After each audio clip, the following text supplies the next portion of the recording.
going to be joining Anna for the second hour. It will be a second hour, as you usually have, plus a bunch of first hour stories crammed in at the last minute. Just bursting at the seams with story goodness. The mood is somber here in the studio because we live in what is rapidly devolving into a dictatorship, unfortunately. But we're going to go over the news. We're going to take from it what we can and try to boost our morale a little bit. Yeah, I don't know if it's possible. In hour two, we're going to talk about the situation that occurred at UC Berkeley. I'm not going to lie, I am salty as hell today. Look, mostly because of the ramifications of what just occurred at UC Berkeley and the fact that I'm genuinely concerned that the federal government will pull funding, a significant amount of funding, from universities that they just disagree with. Yeah. And they'll use the excuse of crazy people causing trouble as the reason for defunding these schools. So opportunities are being destroyed for people. I'm not in a good mood. So yeah, they'll use legit crazy people when they're there, and when they aren't, just send in right-wing provocateurs possibly, and then ride that to getting what you want out of policy. Look, I want to be clear about something. I tweeted about how that's a perfect right-wing strategy to have a controversial person show up to a university to give a speech. Of course, there's going to be protesters, many of which are peaceful, but all of a sudden, masked individuals show up and they cause trouble. There's no evidence that these people were like paid agitators, but we already know with O'Keefe and Project Veritas, they literally go out of their way to pay individuals to cause trouble. Now, in this case, we don't have any proof of that, so I just want to say that's just a theory, and there's no... I went on 4chan's forums and I found some stuff, but that's pretty, yeah, I did, because I'm like, right now it's speculation, but she's tracking down the evidence. Yeah, but nonetheless, even if it's some members of the right who do violent things or protest violently, that's not an excuse to cut 55% of a university's funding. And that, again, that's just an excuse. They've been wanting to pull the funding from these schools anyway, and now they're looking for reasons to do it. Yeah. So, well, and the frustrating thing is that was the goal. That's why this particular person went to speak at UC Berkeley, of all places. Yeah, not we'll get Liberty to that University. But yeah, that's the second hour. In the first hour, somehow, you can blame a lot of different things. We have a crazy person as our president, and that person is now in charge as the head of state of the United States of our diplomatic efforts. And so we're going to be going over some of his outreach to our allies in some cases, antagonistic countries in other cases. But regardless of which side it's on, it's a goddamn mess, and we're going to be covering it in the first hour of the Young Turks today. But we start with Iran. Earlier this week, Iran tested a medium-range ballistic missile, and as of yesterday, they're now on notice. Here is National Security Advisor Michael Flynn to lay out the case.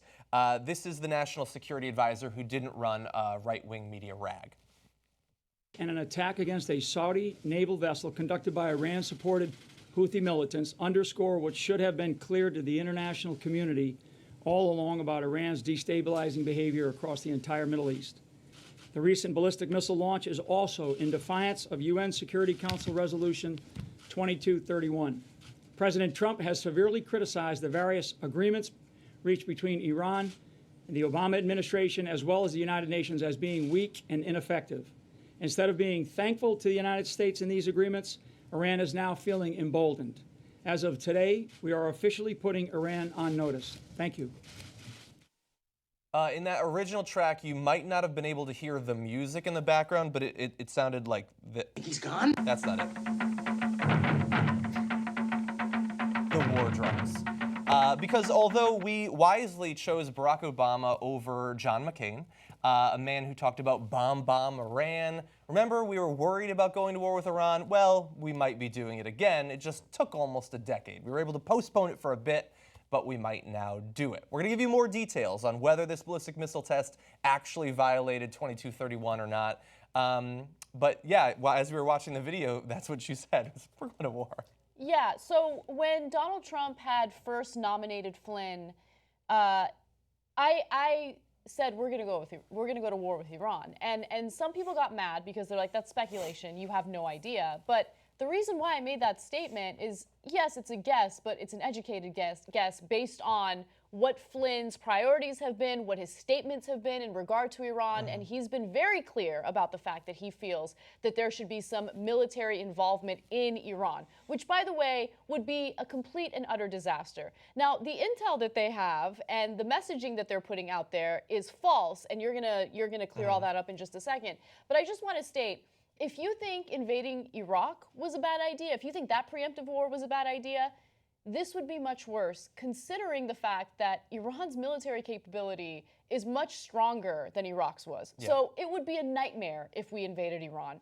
But it seems like the Trump administration is dead set on heading in that direction. We'll see what happens. But what's the reality of Iran's testing? Yeah, so some of what they said was sort of true, and we're going to get to that. Some of it was 100% false. We'll get to that as well. But first, the actual test. The United States deemed the launch to be a failure after the missile flew more than 500 miles before crashing.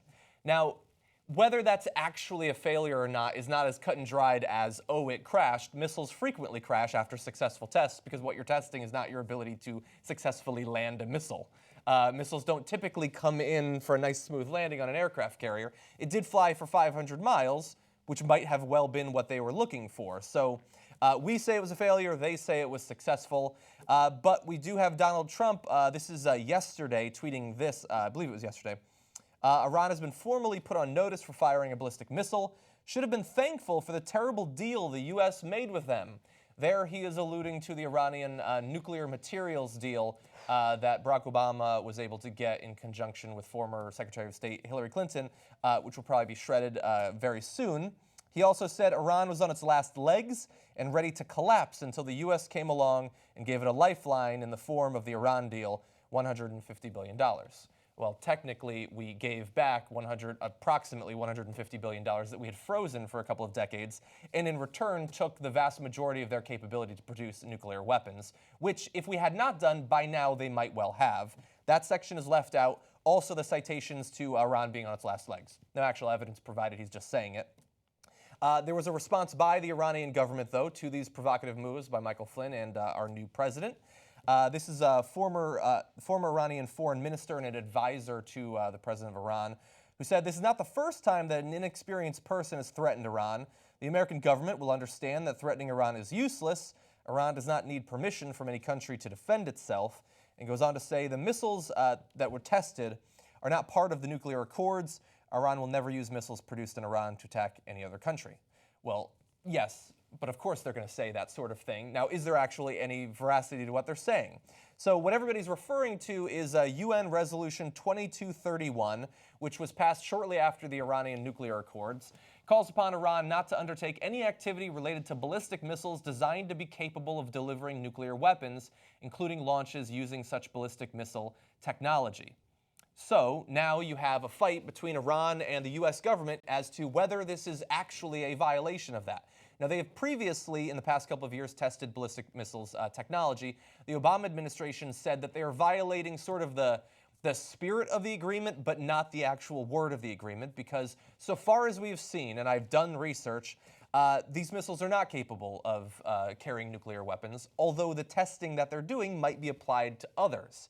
And so is this a violation? It certainly seems to violate the spirit of the deal, but I don't know that it's cut and dry that they have now committed an act of war. Right.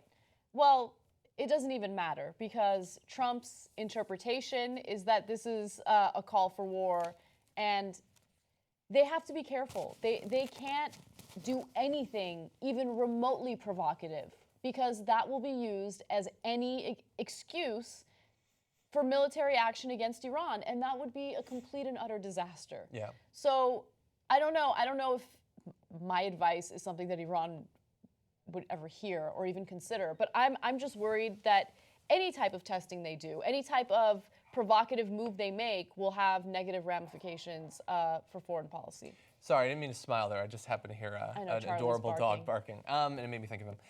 And look, what we're seeing right now, basically, is the beginnings of a split between one way of dealing with a country like Iran and another way of dealing with them.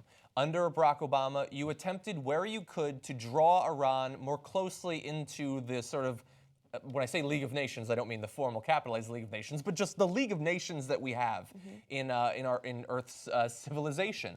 You try to get them more closely tied to other countries through ties of economics, if possible. And that's what a lot of Iranians want. There's a burgeoning middle class in Iran that does not want to be isolated from Europe and the rest of the Western world. They want access to those products. And it is a very slow thing to turn a former enemy into an ally, or I should say a former ally, then enemy, back into an ally. But it is possible. One way that you probably don't do it is by starting a series of brinksmanship maneuvers with them. That will almost certainly lead to more investment into their military, because if you're threatening to invade them, yeah, they're going to want to build more tools to defend themselves. We can turn Iran into another North Korea if we want. If we want to box them in and turn them into a completely isolated, internationally isolated country, we can do that. I don't see how that's possibly in America's national interests. But we do want to turn to one other section of this. Yes. During the explanation of why Iran is now on notice, a reason given for them being put on notice, like they're a third grader, is that Iran apparently fired on a U.S. naval vessel. Now, I don't say that because it's true. I say that because Sean Spicer is going to say it in this video. I think General Flynn was really clear yesterday that Iran has violated the joint resolution, that Iran's additional hostile actions that it took against our Navy vessel are ones that we are very clear are not going to sit by and take. I think that we will have further updates for you on those additional actions, but clearly we wanted to make sure that Iran understood that they are on notice. This is not going unresponded to. John. Thank you very much. I'm sorry. Yes. A Saudi vessel. Sorry. Thank you. Saudi vessel. Yes. They thought it was American, but it's a Saudi. Right. That's right. John. Sorry. Thank you. So you gotta keep your eyes open to keep up with the rapidly moving alternative facts. So out of Sean Spicer, official voice basically of the Donald Trump administration right now, Iran attacked a U.S. naval vessel, which is true if by Iran you mean Houthi rebels in Yemen, and if U.S. vessel you mean a Saudi Arabian frigate. And so Iran might have theoretically been involved. We don't know. They certainly didn't perform the attack themselves, but no U.S. Vessels were involved in there. But once again, damn the facts. I'm just going to throw it out there. Hell, if it gets us to go to war again, why not? It's so incredibly important to go out of your way and not misspeak when it comes to these types of situations. Because if news organizations are carrying that soundbite, what if they don't include the part of the reporter in the audience correcting him and saying, yeah, no, Saudi, not U.S., Saudi, right? Saudi. And so Sean Spicer didn't even go out of his way to just reiterate clearly, oh yeah, that's right, it was not a U.S. Navy ship, it was, no. It was a Saudi vehicle, yeah. It was a Saudi not sorry moment.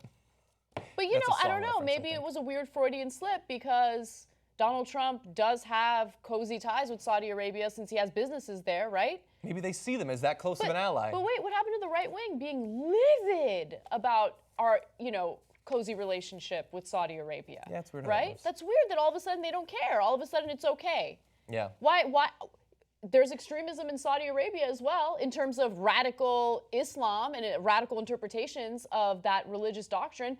How come there's no travel ban involving Saudi Arabia? Could it be because there are Trump businesses in Saudi Arabia? I don't know.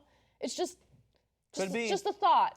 Well, it's especially weird because we don't have time to play it, but he went on at length at the prayer breakfast about how they're cutting off heads. They're cutting off heads in ISIS. Haven't seen it since the Middle Ages. Cutting off heads. They also cut off heads in Saudi Arabia. Yeah, they do. It's weird. Weird. Now, we've criticized the U.S. government for years and years for dealing, especially militarily, with Saudi Arabia. That continues in a slightly new form under Donald Trump. But yeah, the ship thing, don't believe it. And it's weird and sort of scary that once again, the pretext for going to war, at least in the beginning stages, is a faked attack on a vessel. In this case, it didn't even exist, but we've had this before. In the Vietnam War, you had the Gulf of Tonkin incident. Back in, I believe, 1898, there was a ship that they said the Spanish blew up. Turned out it was just a fire on the ship that blew up its own ammunition. It's like whenever you need to start a war under false pretenses, the Navy's just got to get involved somehow. No, I feel like they're taking a page out of the Bush administration playbook, right? Where they lead to so much misinformation and confusion that you convince the American public to agree to a war that we shouldn't get involved in. I mean, how many Americans thought that Iraq had something to do with 9/11? It had absolutely nothing to do with 9/11. But the Bush administration specifically went out of its way to confuse the American people, to mislead the American people into thinking going into Iraq would somehow It'd be revenge or spread protect us. democracy and get. Well, they mostly started talking about that after the war started going That's true. poorly. That's true. But at the beginning, it was like, we gotta get these suckers, okay? They attacked us, we gotta move in.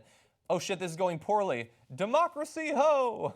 And it didn't really work out that way, unfortunately. Yeah, that's basically what's happening. And I hope that the American people, I don't think so. I don't think that they're ready to resist war in the way. I mean, look, he's really unpopular, and so maybe that will carry us to the place we need to be in terms of opposing a possible war with Iran. But I remember back in like 2007 when it looked like people on the right were gearing up for that, and the public opinion polls were not as opposed to it as you would have thought they would have been, considering we were still basically in the thick of the Iraq War. Yeah. Now you have that sort of cooling off period where people forget how horrible war is. They might well be willing to line up behind a war with Iran if they can be scared sufficiently, and considering that they don't trust the media anymore, that might well be possible. Yeah, by the way, we're still at war. We're at war with countries that most Americans don't even realize. I mean, an additional one. Yeah, additional one. Yeah, we're dropping drones in Yemen, which, by the way, occurred under the Obama administration. We gave them a lot of heat for that as well. But it's And parts of Africa as well. Yeah, exactly. So we're just going to amplify tense relationships, or our tense relationship with Iran. This is bad. And so just to buttress your point, no, I don't have any hope. I think that we're completely hopeless at this point, okay? I think that Americans will easily buy into the notion that we need to invade Iran. I think we will invade Iran, and I think that we're in for a lot of trouble. That's my prediction for the future. I am still ready to predict that we're not going to go into a shooting war with Iran because I believe his popularity will tumble even more, He and I doesn't think care. that could lead to some Republicans opposing him.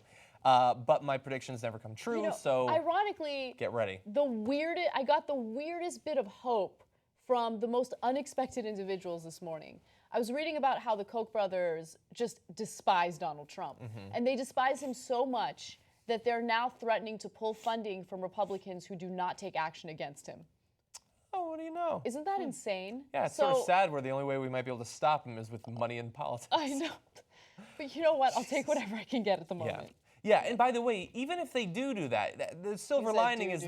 that that might have a good effect, but the last thing we want is our final defender being a person who, with their purse strings, can once again control government. It doesn't really matter what direction they're controlling the government in. It's supposed to be the will of the people that drives policy, not a couple of brothers with far too much money. Yeah, but we know that the will of the people doesn't matter to the Trump administration. That's been very clear.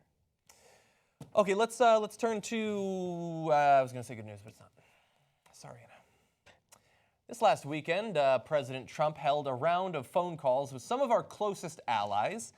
In the first, he was speaking with Australian Prime Minister Malcolm Turnbull. And wait until you get a look at what Trumpian diplomacy looks like. It looks a lot like being in a war with another country. Now, they were discussing from last November, a refugee agreement that had been struck between the Obama administration and Australia to move a small number of refugees from the outlying islands around Australia to the U.S. Well, details of the conversation between Trump and Turnbull went like this. Trump told him that it was the worst deal ever and accused Australia of trying to send the next Boston bombers to the U.S. Trump also worried that accepting the refugees from Australia would get him, quote, killed politically. Hey, look, he cares about what might happen to him politically in terms of public opinion. Unfortunately, it's the wrong things that are making him think his approval would go down. At one point, Trump informed Turnbull that he had spoken with 4 other world leaders that day, including Vladimir Putin, Shocking. and that this was the worst call by far. I don't find that surprising. I find that pretty easy to believe.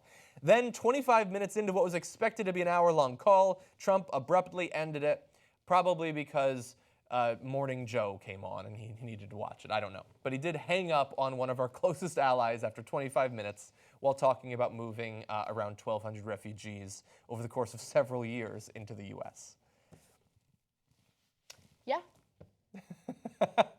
What's new? Is there anything new in the news today? Well, unpredictable foreign policy. Now, they would say well, you don't want even our allies to know what we're going to do. Then they can sort of like box you in, they can outmaneuver you. But if you don't even know what you're going to say when you get on a phone call with a world leader, how will they know? So I'm curious how this works. I know that there's really no binding international law, but is there precedent regarding how things like this go down when administrations transition? So if this was a deal made under the Obama administration, is it something that Trump, based on tradition, based on precedent, has to follow through on? Well, it all depends on how the deal was struck and the particular language of it. In this particular case, it looks like it will proceed. And what it seems like Trump is doing is trying to, like, while going along with it, get something out of the deal that he hadn't previously been able to get. But it doesn't seem yet, even in Trump's language, Trump seems to accept that he will have to do it. He's just either trying to get something out of it or just bitching. But we do want to give you more details about this situation, because I don't think a lot of people understand the refugee situation outside of Australia and how we get involved in that. Why is it that we have this deal? So more than 1,200 asylum seekers are held on Papua New Guinea and Nauru. Although almost 400 who came to Australia for medical treatment and then refused to return to the islands are also eligible for resettlement to the United States. Many are from the 7 Muslim-majority countries from which Trump has suspended immigration for 3 months. We've gone through that list many times. We're talking like Iran, Syria, all that. Now, Iran won't take back its citizens unless they return voluntarily, rather than just being shipped against their will back to Iran. And most refugees have refused Australia's offer to resettle permanently in Cambodia or Papua New Guinea. To that, many right-wingers will then say, well, they should just take whatever they are given and be happy with it. Okay, well, if you ever end up as a refugee, I'm sure you'll have that same attitude and you'll be willing to be shipped off to whatever goddamn island they want to send you to. I think in this particular case, people are willing to stay in a political limbo with sickness and violence to try to improve the lives of their children. Because these are families and children in the vast majority of cases. These are not strapping young men, as Donald Trump always says. These are people who are trying to flee from bad situations to try to improve their lives. Right. I mean, here's the thing, though. I think Donald Trump is succeeding in making the United States sound like such a scary place that maybe refugees won't be that interested in coming here. Yeah. Perhaps. Right? Yeah. I mean, I got to be honest with you. I mean, we're dealing with a situation where we might possibly intentionally invade another country, Iran, which has military capabilities that we should really take into consideration before supporting a war like that. We're now focusing on repealing whatever little bit of healthcare we have. We're about to defund public education further and privatize it. We're about to defund universities. I mean, it's just, this is not a great situation. No, I don't know, maybe. Not. And I get it, war-torn countries are much worse, but I feel like we're getting there. We're getting there. Possibly. Yeah, and look, I hope that people will do a little bit of research into the situation there. Trump is not the only person who deserves criticism here. The government of Australia also deserves a great deal of criticism, because the way that their immigration policy is set up is why you have islands filled with a couple of thousand people in this weird form of limbo where they're waiting for resettlement somewhere other than Australia. It's because of the immigration policy of Australia. And they live in terrible situations. There are suicides that happen because of how terrible it is there. And by the way, in terms of the risk that people are willing to take to do this, there are between like 1,500 and 2,000 people on the 2 islands where these refugees are kept. 1,200 people are estimated to have died trying to get to those islands already. This is an incredibly dangerous situation. And their families just trying to improve the quality of their lives. And just as a reminder that you can't necessarily trust what comes out of the Trump administration, we just gave you details from people who are familiar with the conversation of what was actually said. If instead you were to go instead just to the official readout of the conversation, that said that the two had emphasized the enduring strength and closeness of the U.S.-Australia relationship that is critical for peace, stability, and prosperity in the Asia-Pacific region and globally. You would have no idea that he's doing what he can to try to tank an effort that Obama, to his credit, got to resettle more than 1,000 people from a terrible situation here into the U.S. Oh, by the way, he also, U.S. officials mentioned that in his calls to both Australia and Mexico, which we're going to turn to in a second, He mentioned his election win and the size of his crowd at the inauguration. I can't. In both cases, I he can't. talked about it. Dude lost the popular vote by almost 3 million votes, and he had a pathetic crowd at his inauguration that was easily swamped by the Women's March just 24 hours later. But the guy keeps talking about it. It's like a guy going up to people in a bar and just talking about his penis. Dude, we know it's small. You gotta stop trying to brag about it, man. But he can't help it. It's not like the leaders of Australia and Mexico didn't hear about that controversy, didn't see the photos comparing the size of yours with Obama's. They know what's going on, dude. We're so embarrassing as a country. Anyway, yes. John McCain, by the way, to his credit, if we could jump ahead to 15, is one of the Republican senators most willing in a resolute fashion to go against Donald Trump, said, "I called Australia's ambassador to the U.S. this morning to express my unwavering support for the U.S.-Australia alliance." And if you're not familiar with it, it is a strong alliance. It's an enduring alliance. We've had joint military operations in Iraq with Australia. We share intelligence gathering processes with Australia. This is a very tight ally of ours, and he's willing to potentially toss it in the garbage because he doesn't want some people from Syria and Iran and Sudan moving into the U.S. Anyway, why don't we actually, no, let's do the last one. It's sort of related. Let's take a break, please. Okay, we're gonna take our first break. Someone we're gonna get collect me our thoughts. the MDMA, please. She's gonna take some ecstasy, and we're gonna return with potential war with one of the countries in either Central or South America. Maybe we'll put up a poll. We can see if you can guess who we're gonna be going to war with. Tweet us if you haven't, hashtag TYT Live, and Ann and I will be back after this.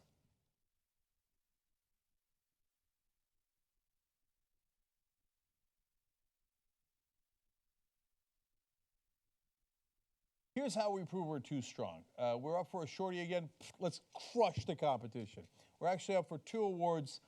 Best News and Media, of course, and Best Overall YouTube Presence. Ooh, Lord. PewDiePie, we're coming for you. Okay, I don't know if he's nominated. Anyway, let's go win it. It'll annoy our competition. Those guys go, oh, yeah, no, but we're bigger or something. I mean, we don't have the numbers, but we can maybe. Well, how come we win the Shorties, the Streamies, and the Webbies every year? By the way, it's not because of us, it's because of you guys. You're too strong. Let's go crush them. How you vote, you go into the description box below. You've got all the links there. We also made a tinyurl.com/TYTShorty2017. You could bother typing that in if you don't want to go to the links below and just click it. And you know what? You can vote every single day. So you can't vote more than twice a day. I don't want any voter fraud, okay? But you can vote every day. Let's go win those 2 Shorties. Best Overall YouTube Presence, Washington. Go.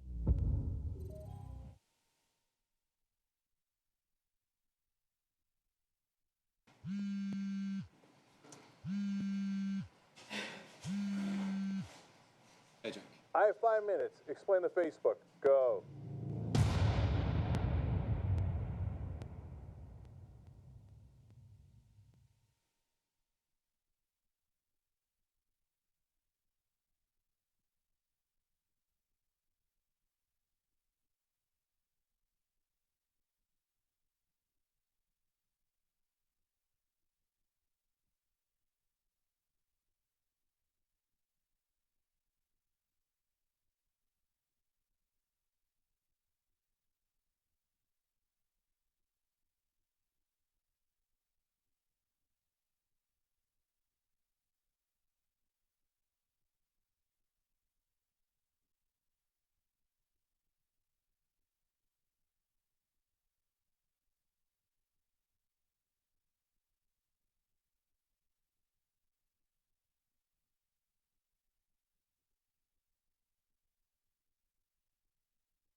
Welcome back to the first hour of the Young Turks, everybody. During the break, we talk about things like drugs and Ayn Rand. I took the MDMA. And she's feeling good. He tried to get you in the mood with the music. Not the music we'd listen to. It's not that music, but I feel like it should appeal to you for some reason. Why? Because it's kind of like, Yes. You're the worst. Anyway, we've got some tweets from you that I want to read. One, I love this, Michael. Oh, the ecstasy. I was like, I'm just kidding. I'm not not actually on ecstasy. I was going to say, I'm not from Latin America. I don't know if you are mixed up. So Michael Napin says that desk needs more paper spread. Well, actually, I got rid of a couple, but it may look ridiculous, but every one of these is needed. Yeah. It's graphics, the story we're on, list of videos, rundown, and then all the story packages we're going to next. It looks ridiculous, but there's a method to the madness, Yes. Michael. Let's see. Marcos Granger is the smartest person on the planet other than Neil deGrasse Tyson, saying, I love when Johnny DeRolla and Anna Kasparian host the show together. Badasses. Oh, that is the smartest thing I've heard all There's day, some to be honest. tweet ecstasy for you. Let's see. Emily Vandermeulen says, I swear this guy, talking about Trump, is going to call New Zealand and tell them rugby is a sport for wimps. You don't know. You don't know. Maybe he could call up Canada and say, yeah, I tried your bacon. It sucks. That could be our president, and we don't know. Stephen McCullum, talking about the Iran story, says, forgotten history. Prior to 1953, Iran was a thriving parliamentary democracy. That doesn't make any sense. If they were, then how did they descend to the sort of government they have now? How could that have possibly happened? Oops. Look back in American history and you'll find out. Although everybody watching the Young Turks, I'm sure, is well aware of it. Okay. Oh, yeah. Before we go to the stories, and we do have many, two of the members, Devin Winchester, thank you for being a member, and also Alexandra Berry. It's always awesome to see the names of some of the people who allow us to sit at this desk. Isn't Winchester like one of the tennis tournaments that they have? Or Wimbledon? Oh, yeah. Probably that's- Manchester, too. Manchester. Manchester, yeah. Yeah, I'm mixing up the two. Winchester is a brand of gun. Oh, is it? Yeah, it's one of the classics. Anyway, okay, on to more attempts at diplomacy. Trump spoke with the president of Mexico recently, and depending on who you believe, he might have threatened to invade our neighbor to the south. This is reports coming out of the conversation say that this is a quote he said. You have a bunch of bad hombres down there. You aren't doing enough to stop them. I think your military is scared. Our military isn't. So I just might send them down to take care of it. Now, it does sound ridiculous. How could he have possibly said that? A president would never say bad hombres, and yet we unfortunately know the state of our presidency today. But don't get it twisted. If he did say this, and if he did mean it, he is threatening to invade Mexico. Perhaps with good intentions from a certain point of view, but you cannot simply send soldiers into Mexico if they don't want it. Now, a person with access to the official transcript of the phone call provided only that portion of the conversation to the AP. The person gave it on condition of anonymity because the administration did not make the details of the call public. And if that is from the call, you might understand why they didn't make it public, perhaps. The Mexican website, and I'm not even going to attempt to pronounce that. I considered it, but I'm not going to. On Tuesday, published a similar account of the phone call based on the reporting of journalist Dolia Estevez. The report described Trump as humiliating Peña Nieto in a confrontational conversation, which this certainly would seem to be an example of. However, now other people are claiming it didn't happen. This is a spokesman for the presidential office of Mexico saying it is absolutely false that the president of the United States threatened to send troops to Mexico, despite two independent sources saying that's what happened. Mexico's Foreign Relations Department also said the report was based on absolute falsehoods. Interestingly, just a little bit of time passes, and all of a sudden, oh wait, maybe it did happen. The White House says those comments, while lighthearted, were part of a discussion about how the United States and Mexico could work collaboratively to combat drug cartels and other criminal elements and make the border more secure. I know how you can combat drug cartels. I know. How? I know. How? You can How? legalize and regulate drugs, so that that could way work. cartels don't have anything to sell in a black market. I mean, that's Maybe one way. guns. That's one way. But you know what doesn't work? And Mexico actually has a case study to prove this. Going to war with cartels. That doesn't work. Okay, so Modern history does not seem to indicate that it would. But I love this back and forth, that the information comes out. They, on the Mexican side, are saying it didn't happen, and then the White House confirms, in fact, that it did. Now, you might think Mexico was lying, which is probably what's true, but it's also possible that it didn't actually happen, but now Trump likes the storyline coming out of it and told Sean Spicer to lie. But more likely, the president of Mexico recently had a boost in approval because of the interaction last week that he had with Donald Trump when he called off the meeting that was going to happen, the visit to the U.S. That was last week. It feels like it was feels an like forever ago. eternity ago. But it was just last week, and Yeah. he became more popular as a result of it. If it came out that he was humiliated by Donald Trump, and I don't even see that as being a humiliation, dude threatened to invade your country, that's crazy. That's not humiliating. That could harm his credibility and his boosted approval, and that might have led representatives of his government to lie about what happened. I think the word humiliate was somehow mistranslated or something. I'm guessing Oh, you that think the so? yeah, I'm thinking the publication probably writes in Spanish and it got mistranslated. I don't know. That's just Yeah. my guess. But I think that even if we don't go to war, actual war with Mexico, if you put all of this, all of our, recent relations and communications with Mexico into context, we're in a little bit of trouble because Mexico isn't some random Middle Eastern country. It's a country that we do a lot of trade with. And yes, a lot of people have problems with NAFTA, and there are people who get hurt as a result of NAFTA. But because of the fact that we've been trading so much with Mexico, a lot of our businesses here in the United States rely on parts made in Mexico in order to operate and to function. Having bad relations with Mexico not only puts our troops at risk and escalates war that we don't really need to be involved in whatsoever, it also has a very negative economic impact on us as well. And my concern is that Donald Trump and members of his administration talk about these things kind of, I don't know, nonchalantly, like as if it's not a big deal. But any type of provocation should be taken seriously. Your words matter. The way that you interact with world leaders matters. Yeah. And that's the reason why presidents in the past have been much more measured in the way Diplomatic, you might say. Yeah, diplomatic and measured in the way that they deal with, moments of conflict and, tense situations. With Trump, he just goes out and he says things. Yeah. And he says it without, kind of calculating what the ramifications could be. Yeah. And that worries me. No, so it's interesting that you said basically that they're not worried about this sort of communication, but that's not just a vague observation that is true in some cases. They specifically said it today, so if we could roll video 3, you're going to see confirmation of exactly what Anna was talking about. The world is in trouble, but we're going to straighten it out, okay? That's what I do. I fix things. We're going to straighten it out. Believe me, when you hear about the tough phone calls I'm having, don't worry about it. Just don't worry about it. They're tough. We have to be tough. It's time we're going to be a little tough, folks. We're taken advantage of by every nation in the world virtually. It's not going to happen anymore. It's not going to happen anymore. He threw the virtually on to the list of countries because he wanted to implicitly take one Eurasian country out of consideration there. But yeah, don't worry about it. Don't worry about it. So maybe I jeopardize the approximately, I believe, $1.6 billion in trade between the U.S. and Mexico every day. Don't worry about it, Anna. The United States, we're the victims. We're taking advantage, or other countries are taking advantage of us, right?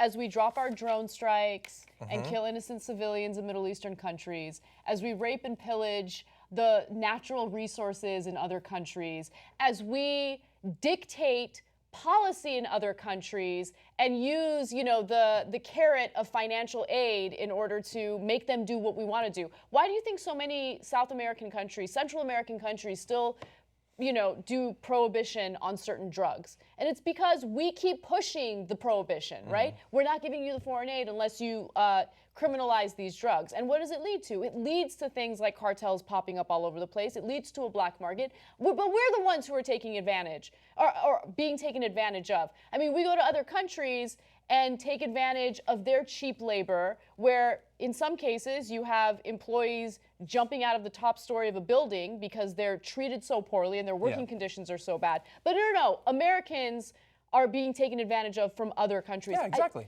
Exactly. It's insane. By the Yes, it way, is. I hate the outsourcing of jobs, and I hate the fact that we rely on cheap labor, and we should do something to stop that, and that's something that Donald Trump says that he wants to deal with. But we're not the victims, okay? American foreign policy has been freaking disastrous for so many other countries. I agree. Now, this probably, honestly, like sometimes we will come and we'll talk about something that happens with the Trump administration because we think not only do people need to know about it, but it is both disastrous for the country, but probably also disastrous for Trump in the long run. This might well not be one of those cases, and I predicted this with the Muslim ban.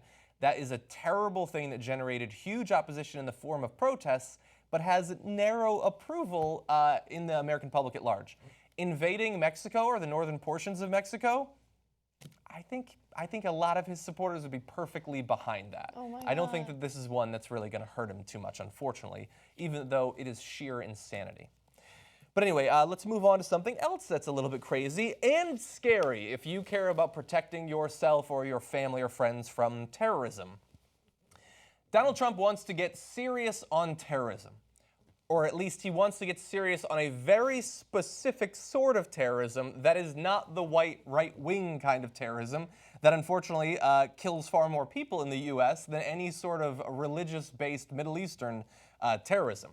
And he's willing to bend government programs to his will to focus on one rather than the other. In this video, we're going to talk about the CVE program, which as of today is the Countering Violent Extremism program. Today, but perhaps not for long, because they are talking about changing it to the Countering Islamic Extremism program, or the Countering Radical Islamic Extremism program, which is weird because I feel like if you say radical Islamic terror, you don't need that program, you've already cured the problem. But anyway, once they do that, they will change it as a program from targeting groups that include Islamic terror, other forms of religious terrorism, but also including white supremacists who have carried out bombings and shootings in the United States. That's what it's been doing, the full breadth of terrorism inside of the US. It will no longer do that. It will stop focusing on right-wing terrorism, white terrorism, Christian terrorism, white nationalist terrorism, and instead only focus on Islamic terrorism. Well, that's good this- because it's not like, you know, a white guy went into a we're black gonna get to it, don't church worry. in Charleston. It was a Muslim guy who went into a black church and ruthlessly tortured and killed innocent individuals who were in the middle of a prayer session, Yeah. right? It was a Muslim guy. Well, it's terrible that a Muslim guy would pretend to be a white guy. yeah. And do that. Yeah, it That is is weird. terrible. Yeah. Now, a little bit more details about the program. The CV program aims to deter groups or potential lone attackers through community partnerships and education programs or counter messaging campaigns in cooperation with companies such as Google and Facebook. We've previously covered those sorts of programs on the Young Turks, and they help to diffuse potential extremists before they ever become extremists. And we will never know when it works because those people don't commit acts of terrorism, but they are an important tool in helping to fight it. Now, Trump is not the only person who's opposed to this program. Some Republicans in Congress have long assailed the program as politically correct and ineffective, asserting that singling out and using the term radical Islam as the trigger for many violent attacks would help focus deterrence efforts. Some proponents of the program fear that rebranding it in the way that the Trump administration wants to do would make it even more difficult for the government to work with Muslims who are already worried about the Trump administration and don't trust it, particularly after the Muslim travel ban. But as Anna pointed out, there's another reason why you might not want to stop covering or investigating or looking into non-Islamic forms of terrorism. We have decided to limit it to one graphic, and so if you can bring up graphic 35, you're going to see the Charleston shooting, which happened at the Emmanuel African Methodist Episcopal Church. You have very recently the Quebec City mosque that was shot up. You have the Jewish Community Center shot up. Planned Parenthood done by a Christian, someone who's driven by their Christian beliefs to kill people who want to get abortions. You have the Umpqua Community College shooting. Some of these I've since forgotten about because they're so common in this country. There was also the shooting that happened at UC Santa Barbara a few years ago. That was. He was a Muslim, right?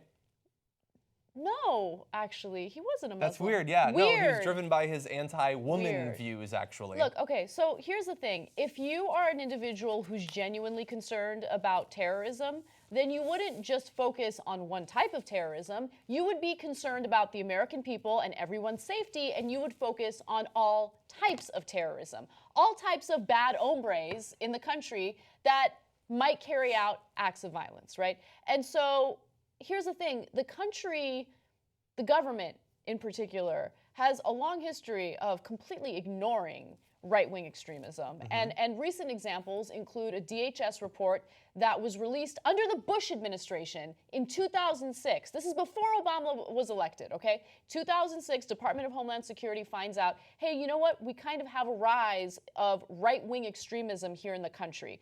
We have white nationalists, we have members of the KKK, we have individuals who refer to themselves as sovereign citizens carrying out, or at least planning to carry out, acts of violence, and we need to do something to stop it. The report gets released, and guess what happens? The right wing is outraged that the government would ever call them out on any type of extremism or any type of terrorist activity. So what do? They pressure the DHS to retract the report, not even retract it, but basically pretend like it doesn't exist anymore, right?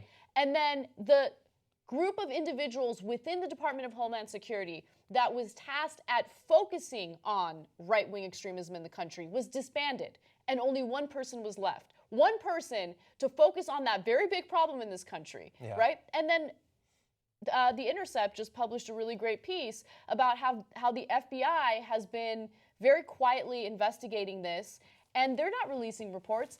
The Intercept had to use the Freedom of Information Act in order to get information about this FBI report. And they found very specific instances of white supremacists infiltrating local police departments in an effort to get intel on whether or not there are investigations on them, and also have an influence on the type of excessive force that's used against certain minority communities. So this is actual evidence. This is not speculation. This is based on intel by the Department of Homeland Security in 2006, again, under a Republican president, and also the FBI, which has been investigating this for quite some time now. But it doesn't matter. We're going to ignore that, and we're only going to focus on Muslims. And by the way, I do want to focus on Muslim extremists, but I also want to focus on all extremists, because I genuinely care about the safety of Americans. But that's not what this administration cares about. They only care about appearing to be strong and very clearly against Muslims, because they fear-mongered so long enough that Americans are pissing in their pants as soon as they hear the word Islam, because that's the only thing that's worth being concerned about. Yeah, and so I remember we covered when they got the program to back off of the investigation in that way. I mean, this is one of the cases where I would have said, I don't give a fuck what they want us to do. No, this is a threat. We're going to continue to investigate it. But now we have further pushing away from any concern for these sorts of attacks. And this is the thing. After this goes into effect, if they actually do it, and right now it's a draft, perhaps if people fight back against this, contact the lawmakers, we can stop it from happening. But if they do get rid of it, and then later down the line, a year, 2 years, 5 years, somebody blows up a community center or an abortion clinic or something like that, we will never know that it was linked to the destruction of this program, but those people will have lost their lives all the same. And this is why you do not allow white nationalists, white supremacist bigots to take over the country. And we'll never know who might die as a result of it. Anyway, let's move on to a little bit more religion in your government, and in a form that you will not like. A leaked draft of a Trump administration executive order has been circulating around D.C. The media has gotten hold of it, but it's mostly inside of politicians and their aides and things like that. And this program, this executive order that they're considering putting into effect, could almost single-handedly legalize religious-based discrimination in a way that we have never seen in modern American history. It's titled Establishing a Government-Wide Initiative to Respect Religious Freedom Executive Order. So can you guess what it's actually intended to do when they talk about establishing more religious freedom? Yes, stop people who are not Christians from doing what they want to do. The 4-page draft order construes religious organizations so broadly that it covers any organization, including closely held for-profit corporations, and protects religious freedom, quote unquote, in every walk of life, when providing social services, education, healthcare, earning a living, seeking a job, or employing others, receiving government grants or contracts, or otherwise participating in the marketplace, the public square, or interfacing with federal, state, or local governments. So pretty much everything an organization can do, they will now receive new protections there. Language in the draft document specifically protects the tax-exempt status of any organization that, quote, believes, speaks, or acts, or declines to act in accordance with the belief that marriage is or should be recognized as the union of one man and one woman. Sexual relations are properly reserved for such a marriage.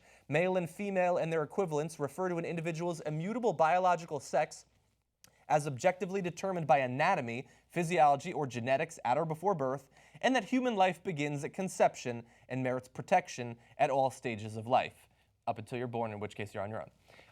But those are all things specifically cited. This is not speculation. This is from the draft document that they would now be protected if they have beliefs about those things, and in anything they do, those beliefs affect their behavior. Their tax-exempt status will be protected. They will be protected from lawsuits and the loss of government grants and contracts and things of that sort. We have a little bit more we'll get to, but what do you think about this so far, Anna? Well, obviously, I don't agree with it, but this is what we all expected in a Trump administration, and this is something that they'll push for. Think about it. The vice president is Mike Pence, and Mike Pence signed into law some of the most restrictive abortion laws in the country, in the state of Indiana. So his ideas on things like gay marriage, reproductive rights have been very clear. And of course, that's going to have an influence in this administration and whatever type of executive orders or legislation they plan on pushing throughout the next 4 years. So I'm not surprised, but this is the consequence of electing someone like Donald Trump into office. And I get it. Like, my mind keeps going back to this past election and the fact that so many people were frustrated with the notion of voting for the lesser of two evils, that they decided to either not show up to the polls, or in some cases, a lot of people ended up voting for Trump. Well, this is what we got. This is our bed. Now we have to lay in it. So enjoy. It is what it is. What And am you I, can what lay can in I it, but you have to lay in it with someone of the opposite sex. Yeah, exactly. As And by determined the by way, anatomy, people. if ever there was an example of an overreach of government, wouldn't this be it? Yeah. Right? So, I mean, you're giving businesses the ability to discriminate against you, to judge you based on your personal life, based on what you do in your personal life. Why? Yeah. Why do these people care so much? Republicans, cannot stop thinking about gay sex. That's the amazing thing. Like, when I meet someone, the first thing that goes in my mind isn't like, oh, who are they fucking? Like, where does the penis go? Like, that doesn't matter to me. I don't care because I have other things to do, right? But Republicans... I make time for it.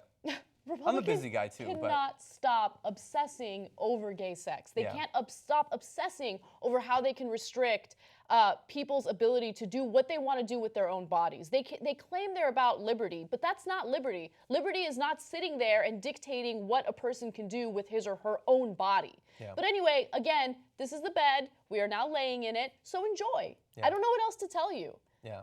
Well, I have a little bit more to tell you, and it's about how broad this discrimination is going to be.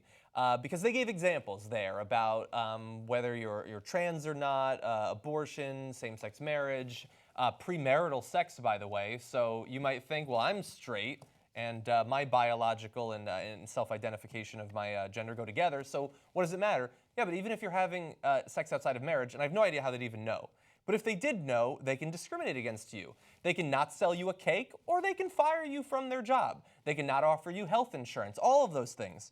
And it goes really fast. So this is how broad it is. So this sets forth a definition of, quote, religious exercise that extends to, quote, any act or refusal to act that is motivated by a sincerely held religious belief, whether or not the act is required or compelled by, or even central to, a system of religious belief. And so they gave examples, and please take note that all those examples are the religious values of Christians, conservative Christians, and not from other religions necessarily. But here, it doesn't even matter if it's technically a central core of your religion. You just have to sincerely hold it. It's not compelled. It could be anything that you find in the Bible. If you take issue with what a person is doing, you will now be able to discriminate against them and be legally protected in a wide swath of different activities. Good. It's not good, though. No, and by the way, but here's why it's especially good. Here's the great thing about voting Trump into office, okay? He's going to destroy things so much that people are going to rise up and they're going to demand a real leader. That's what's going to happen. Well, okay, good. So continue destroying the country. Continue, please. This is what we wanted, right?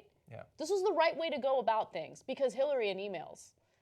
So Well, the one last point I want to make on this is of all of the different groups that Donald Trump at various points during the primary and the general election targeted and attacked verbally in his tweets, there was always, like, he never really talked about the LGBT community.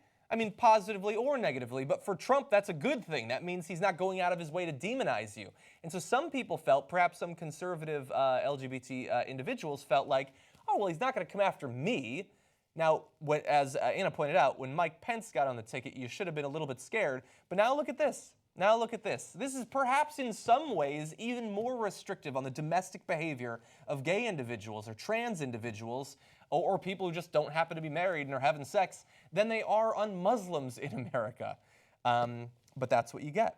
And despite the fact that this is just a draft floating around, hasn't been passed, hasn't been signed yet, a White House official speaking with ABC News did not dispute the authenticity of the draft Religious Freedom Executive Order, but officials said it's one of hundreds circulating around. So perhaps you shouldn't be too scared. Yeah, So I mean, Sean it's out Spicer, there. They're considering it. Sean Spicer released a similar statement, and he said, well, yeah, there's a lot of executive orders in the works, which, by the way, I know what you're going to say. No, but like, they couldn't handle the fact that Obama did like a few executive orders like back to back. They lost their minds. Trump's been in office for less than 2 weeks. Oh my God, it's only been less than 2 weeks. That's so devastating. And he just keeps signing one after the other. Imagine how cramped his tiny little hand is from all the executive order signing he's had to do. that's the most work he's done. Exactly. Now, the difference is that Obama was signing executive orders that enshrined religious bigotry, like when he tried to cap methane emissions. Yep. Fucking Christian terrorist. Thanks, Obama. Anyway, don't worry, they're probably going to overturn that as well. Now, we have one more story. We're not going to get to it because I do want the second hour to start relatively on time. And I think at this point, Jank is also going to agree with me because he's on it. But anyway, I do want to read one or two tweets first, really fast. Jeanette Servan says, and this is just a sort of ironic observation of what Trump was saying, what happened to America first? Now he wants to fix the world. I wish that that was the case, but I don't think that that's actually what he's probably going to do. And Maride Jacobson says, Republicans are so scared of Sharia law, they want to force it over Americans. Wave goodbye to your freedom, ladies and gentlemen. So I think Marite agrees with you, Anna, on that particular point. Anyway, thank you, Anna, for joining me on the first hour. That's going to be it for me. We're going to have a break. When we come back, Anna and Jank are going to go through a bunch of awesome stories. And just an early heads up, Tuesday next week after the main show, so 6 p.m. Pacific time, 9 p.m. Eastern, we're going to have a members exclusive live commentary session for the ACA debate between Bernie Sanders and Ted Cruz. I'm going to be on it, Jimmy Dore is going to be on it, and I believe one or two other individuals, again, for members only. So if you're not a member, sign up and you can watch that live debate commentary. It'll be like we're in the primary all over again. Anyway, tweet us and we'll see you in just a few.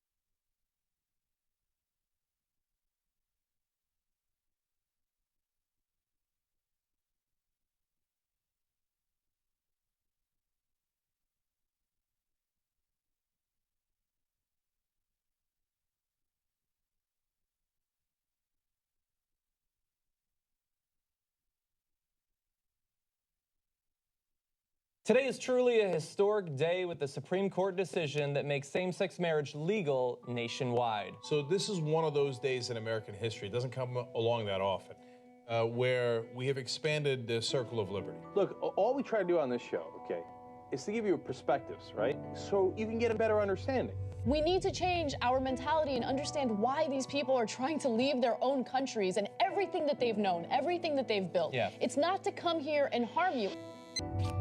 Anytime you force someone, like they did in Arizona, to carry their paperwork, it's to remind them every day that they do not belong in your society. Now that is the sound of fascism beginning here in America. Doesn't that scare you? Don't you see history repeating itself? That xenophobia and faux populism to get people worked up to attack outsiders.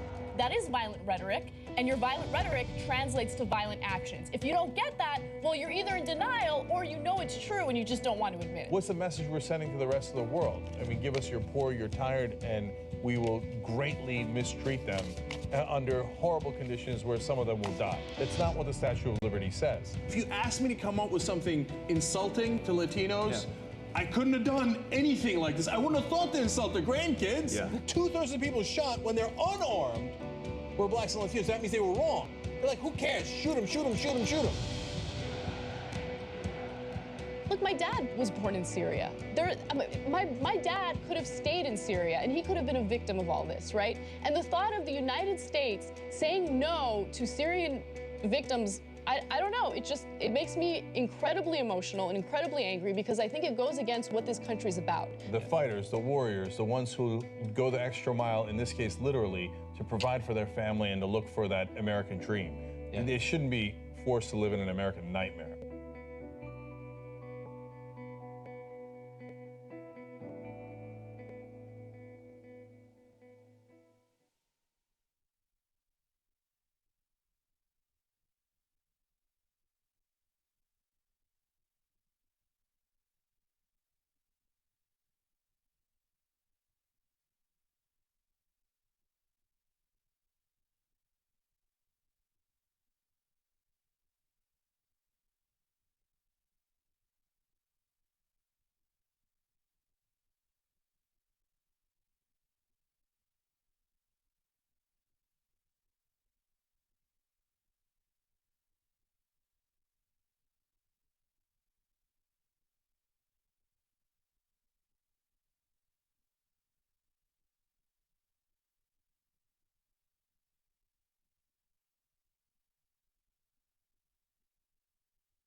right, welcome to the Young Turks. Jake Jr. Radical Spirit. I should say welcome to the second hour.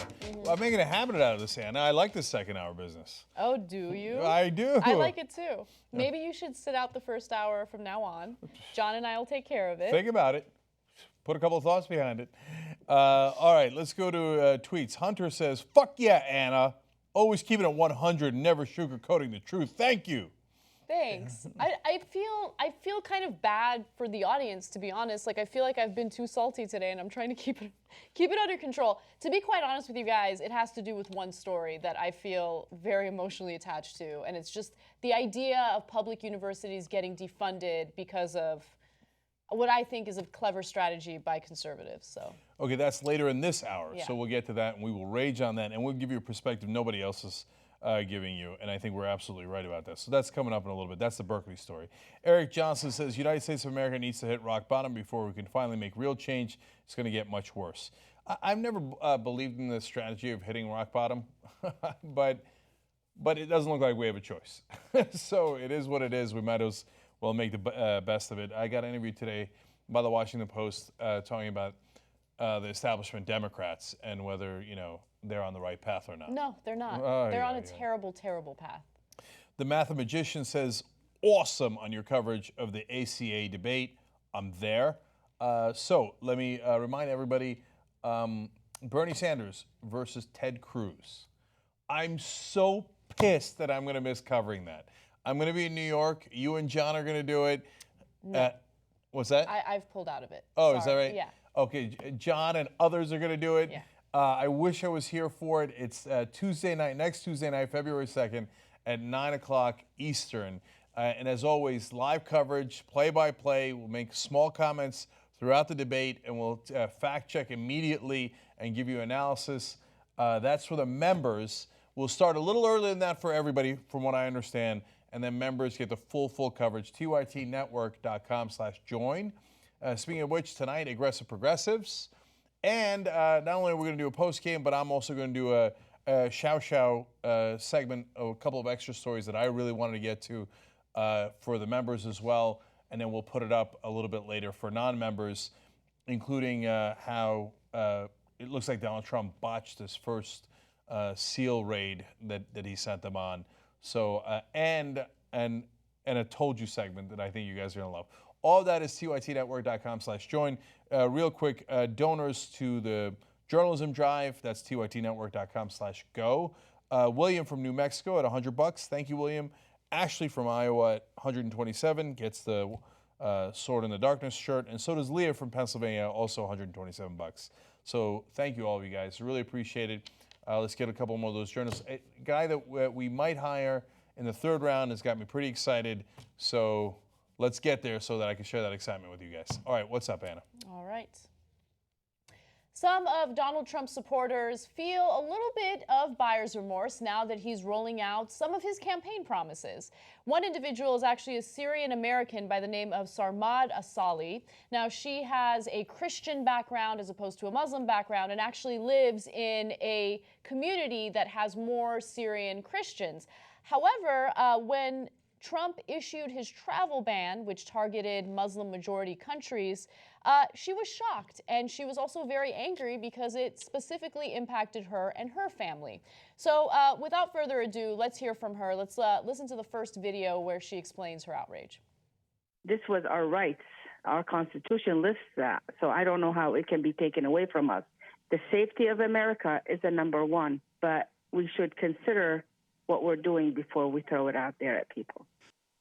Last weekend, she watched two of her brother-in-laws, their wives and children, get deported back to Damascus from Philadelphia International Airport, even though they had U.S. visas. But the U.S. visas weren't good enough, so again, they got deported back to Syria. And so she's mad. She's like, wait, but that's me and my family, Yeah. right? Well, what did we tell you? You thought, no, I want him to discriminate against other people. Well, it turns out, nope, you drew the short straw. Now he's discriminating against your family. So I guess that they thought it wasn't really going to happen. And she lives in Pennsylvania. Pennsylvania made all the difference in the world.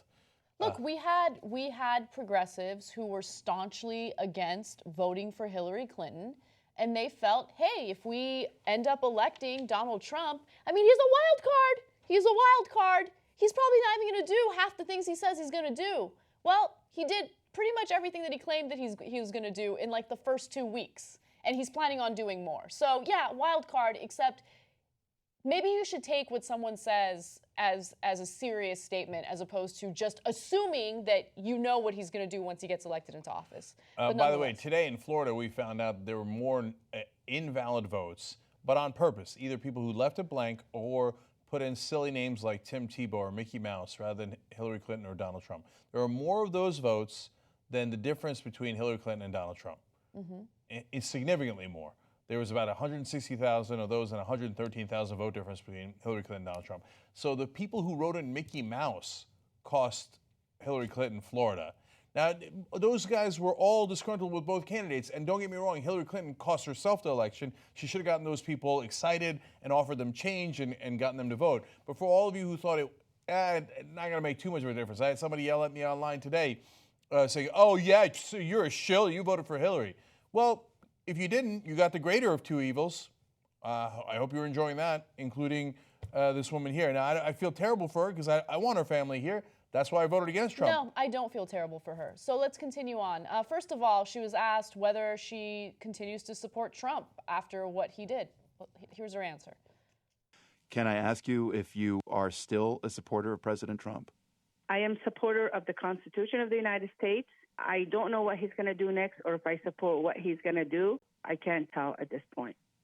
I want to go to the next clip because her statement is so ironic. Let's take a listen. To me, humans and Americans are for each other, and we are to help other people that are in need.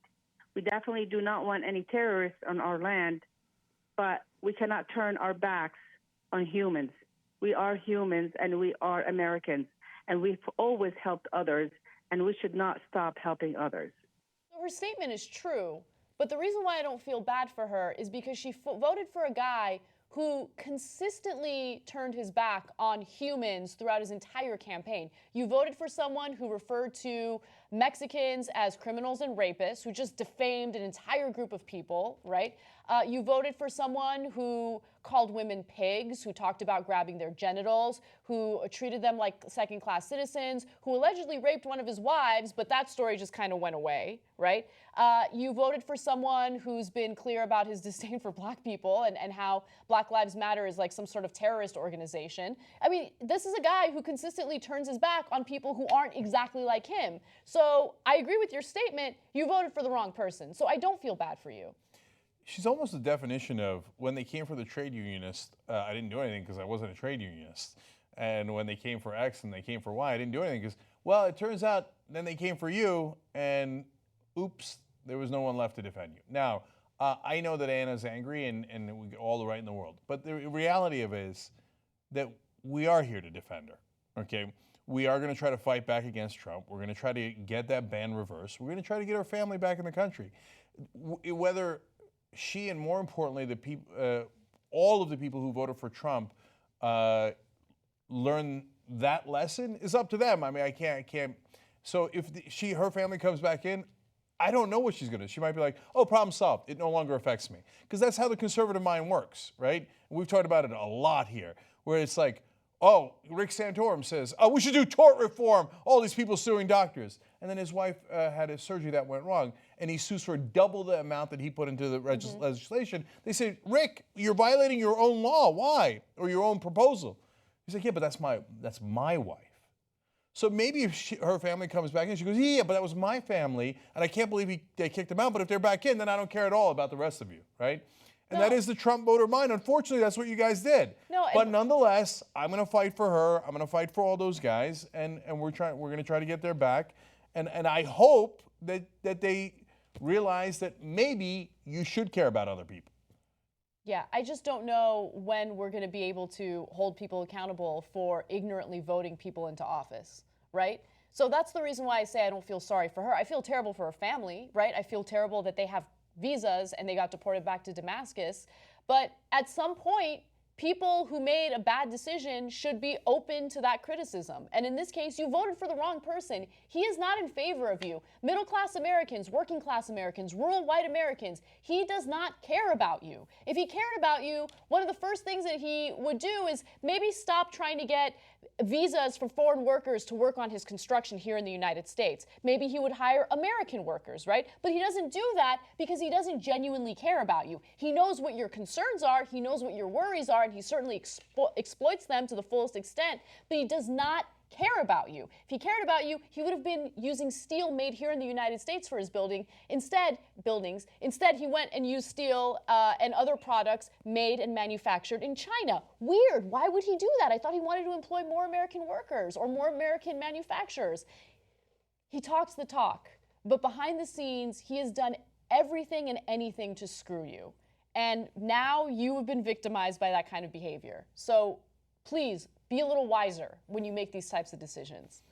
You know, she's in almost the same exact situation as you in a sense. Not exact, but she's a Christian from Syria. Your dad was a Christian from Syria. Yeah. And who immigrated here. And if it was happening now and you guys had, or your family members had voted for Trump, your dad would have never been allowed in the country and you wouldn't be in the country. Yeah. Look, my dad has been a U.S. citizen for decades now, so thankfully he's safe. But because of the Armenian genocide, there are Armenians in Syria, there are Armenians in places like Palestinian territory, there are Armenians in Lebanon, there's Armenians everywhere, right? And so there are a lot of Armenians in majority Muslim countries right now. They went there as refugees after the genocide. And if we amplify more war in the Middle East and they want to come here in the United States as refugees, you think Trump and his administration are going to care about them? And the reason why I'm specifically referring to them is because there's a huge Armenian population here that voted for Trump. Not really putting the pieces together and realizing he doesn't like you or care about you, and certainly doesn't care about your family members in these Muslim majority countries that might be affected by his foreign policy. So just putting that out there. All right. Nonetheless, I'm going to fight for her. You're a good guy. All right. Let's keep going. Oh yeah, I forgot that I'm presenting in this hour. I looked at you like, come on, give me more. All right. This is kind of a fun story. Donald Trump opened the National Prayer Breakfast, which has been a tradition for quite some time now, with talk about TV ratings. Because nothing's more Christian than competition in regard to TV ratings. Now, Donald Trump had to step down from The Apprentice because of the fact that he's now the president of the United States. And so Arnold Schwarzenegger took his place. And apparently the ratings have been lackluster. So Trump just wants to pray for him. Take a look. We had tremendous success on The Apprentice. And when I ran for president, I had to leave the show. That's when I knew for sure I was doing it. And they hired a big, big movie star, Arnold Schwarzenegger, to take my place. And we know how that turned out. The ratings went right down the tubes. It's been a total disaster. And Mark will never, ever bet against Trump again. And I want to just pray for Arnold, if we can, for those ratings, okay? So that is amazing. For context, if you haven't been following politics and Trump's so crazy and now you're watching for the first time, that National Prayer Breakfast is a very solemn, serious occasion. And so it's not when you make jokes about TV ratings. So now look, I guess to Trump's credit, he has made everything more entertaining. Like if Hillary Clinton had got on the National Prayer Breakfast, it would have been intensely dull.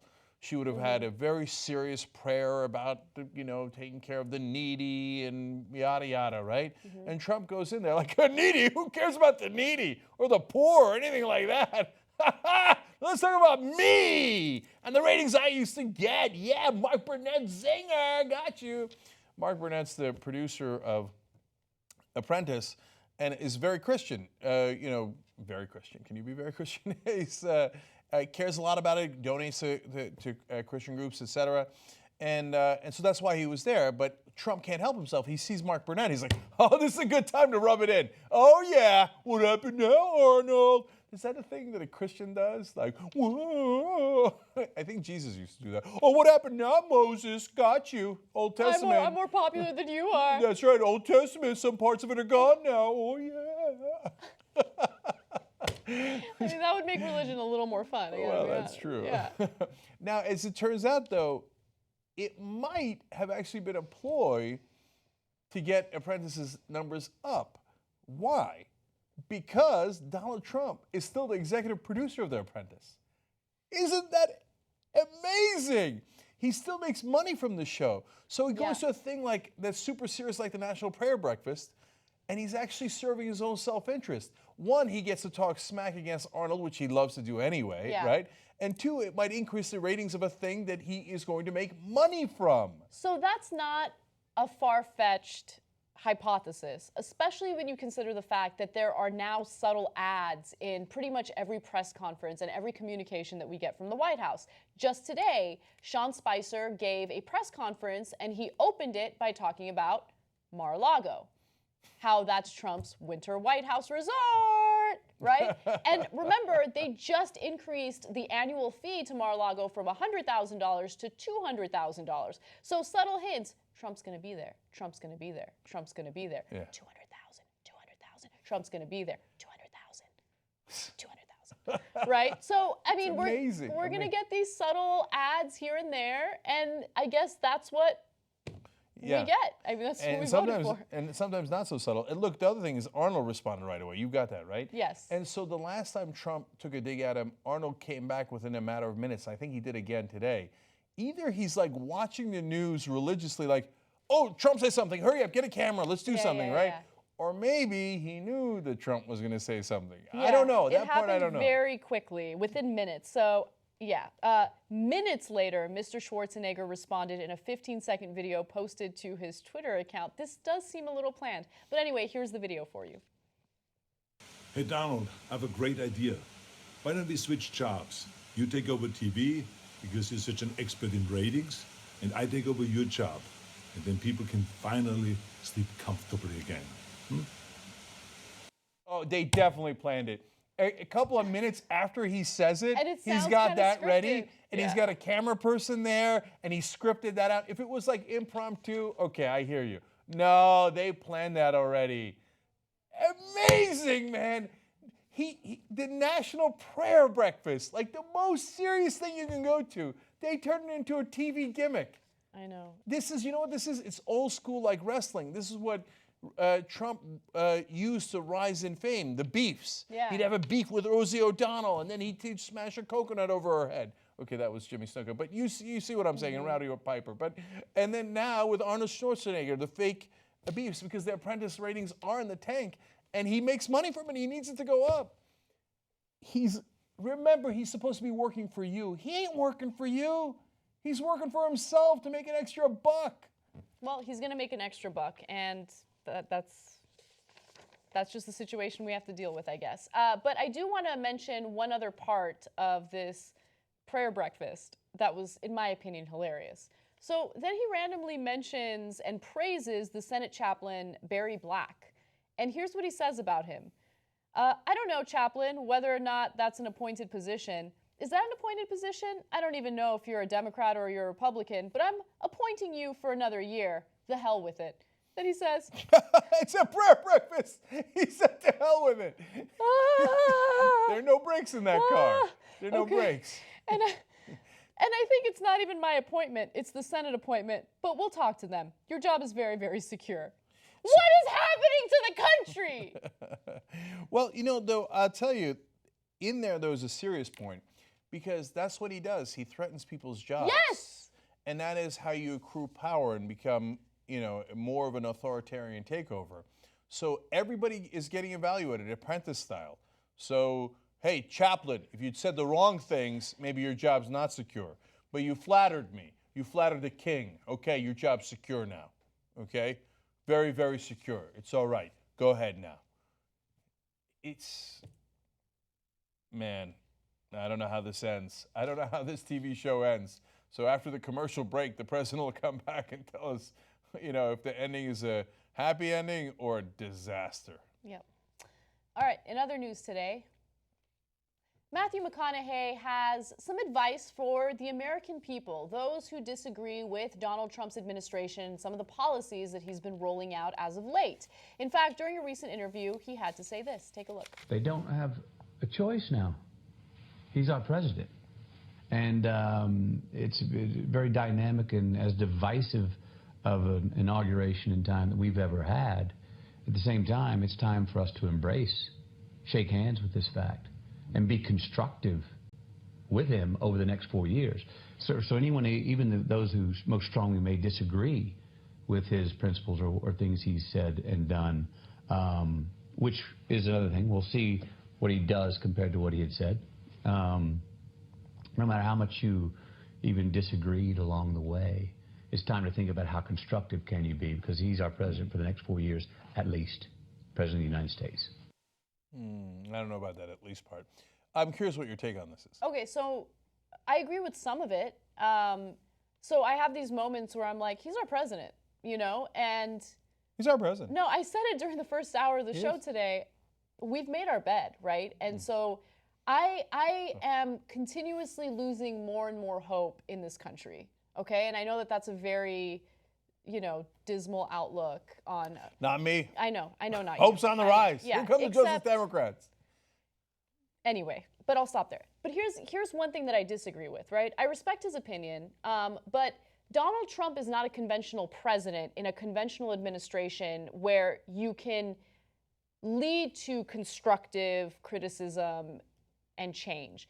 He doesn't listen to anyone, right? And I think that it's very clear in the way that he responds to mass protests that take place in response to his actions, the way that he responds to his insanely low approval rating. He just kind of brushes it off and pretends like it's no big deal, right? I'm sure behind the scenes it bothers him, but he doesn't take the opponent seriously. He's not someone who's open to criticism. In fact, if you do criticize him, which happened with Sally Yates, well, then he'll fire you and get rid of you. So right now, more than ever is a time for people to resist and to protest and make their voices be heard. One of the biggest problems that we've had in this country for decades now is our complacency, right? We're insanely complacent. We're easily distracted by nonsense on television. We love the celebrity gossip. We love the housewives. We love all that BS. In the meantime, government officials have been tearing up, you know, our privacy rights. They've been doing terrible things in other countries, which has led to hostility here or toward America. And so, no, it's time for us to rise up and actually do something. I don't want Americans to be complacent. Sitting back and just letting the Trump administration do whatever they want is not the right way to go about it. In fact, I think that that's actually un-American. Yeah. So I'm split on this. On the one hand, of course, what he's saying is true. He's our president. He's our president. What are we going to do? He's our president. I didn't like that analogy you made about how we made our bed. I was like, oh, Trump and bed in the same sentence. We're so in bed with Trump. Okay. Okay. He's Please like stop talking. He's like the kind of bedmate that'll like roll over to your side and just completely dominate the entire bed as he's drooling all over you. That's the kind of bedmate. Please stop. I'm begging you to stop. Okay. All right. So, yeah. Jesus Christ. Anyway, so on the other hand, these are not normal times. Like McConaughey says there, well, we got to see what he does. But we already saw it. It's not like, for example, with Bush, right? You'd say, okay, let's see what he does. And he took a while to ramp up, and they had to make the case for Iraq, and they manipulated, and they did all that stuff, and it took like a couple of years. And then when they invaded Iraq in 2003, you say, okay, look, now we saw what he did, and I'm going to protest against that, right? But you didn't do that on day one because they hadn't done that. Trump doesn't care about the rules. Like even Cheney, he like manipulated everybody into doing into agreeing to go to war with Iraq. Trump doesn't care if you agree. He's going to do it, right? If he wants to go to war with somebody today, he threatened war with Iran. Iran's like 4 times the size of Iraq. It would be an unbelievable mess. In his campaign, he said, oh, I'm not going to get involved in the mess in the Middle East. Yeah. Now he's saying, oh, yeah, I'll show them, right? So he would do it even without caring. But already he did the Muslim travel ban for the 7 Muslim majority countries. Mm-hmm. Already he's done all the executive orders. Already he's picked all these unbelievable cabinet members who are going to pillage the country. So it's not like, let's give the guy a chance, right? We gave him a chance. He picked a cabinet that's basically saying we're going to rob the country blind and destroy almost every cabinet that we're in. The person who's going for education secretary doesn't believe that we should have public education. The person going to the EPA has sued the EPA 13 times and wants to destroy it. The person going to the Department of Energy wanted to destroy the Department of Energy. Matt, what are we waiting on? Yeah. The jury's come in the first week immediately. I wish it hadn't. I wish he was much slower. I thought he was going to be slower. No, but it's a runaway freight train. Yeah, I agree. And look, I, again, respect his opinion. I think it's interesting to hear that perspective from someone, especially from Hollywood. A point that I do want to make, though, is it is interesting that after Meryl Streep shares her political opinion, Fox News throws feces at the wall because they're like, yeah. how dare she? How dare she? Hollywood should stay out of politics. They're supposed to be entertaining us. And then you have Matthew McConaughey saying something that they probably agree with, and they're like, oh, would you look at that? See, that's courage. Courage. We need Hollywood stars like that. Matt McConaughey, there you go. All right. It's just, it's hilarious. All right. Let me tell you this. The older you do get, the more rules are going to try to get you to follow. You just got to keep living, man. Livin. So, by the way, if it turns out that McConaughey is a Trump supporter, I don't care. I don't have to hate him. I like his performances. He's kind of a weirdo, but in a great, powerful way. I like him as an actor. I'm going to go to see his movies. Everything's fine, okay? It's just, we don't have to. Anna, you're so right. When Meryl Streep and the others did, they're like, right? But the minute they get a star who is even open to conservatives, they're like, we love Hollywood. We have a star on our side. We're so happy. Put it back in.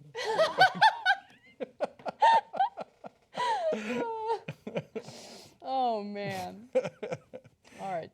Okay. All right, let's take a quick break. Let's put it back in. We haven't even gotten to the Berkeley controversy, but that's going to make you mad. Yeah. If you thought Anna was mad so far on the show, wait till we get to Berkeley. And I think that you're going to want to hear this. And by the way, sharing is caring. Go share the stream right now because we're going to give you a different perspective on Berkeley than you're going to get anywhere else. We'll be right back.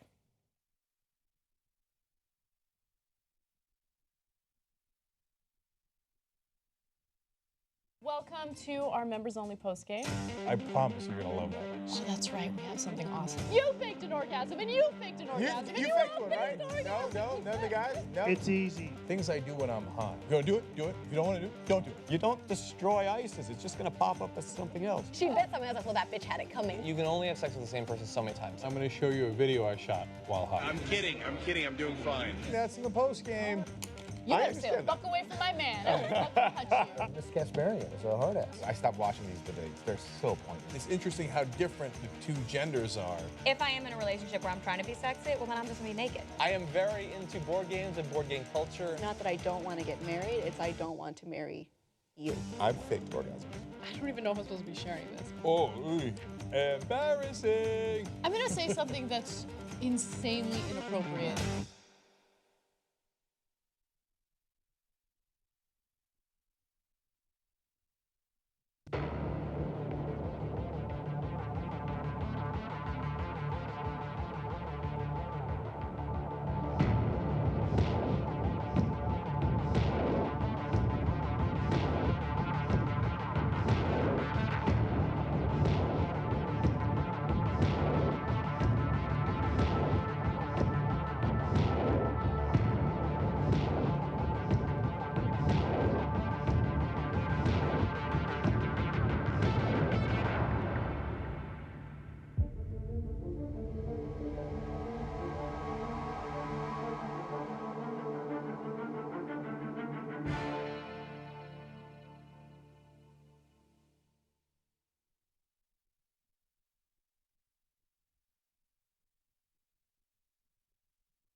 All right.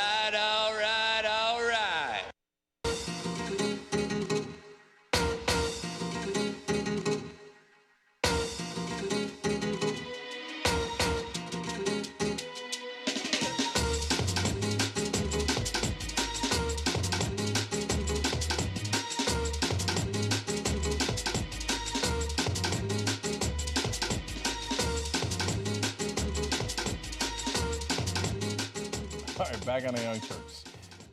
Enrique Rodriguez writes in, that's Trump voters for you in a nutshell, referring to the Syrian Christian lady. Fuck everything until it affects me.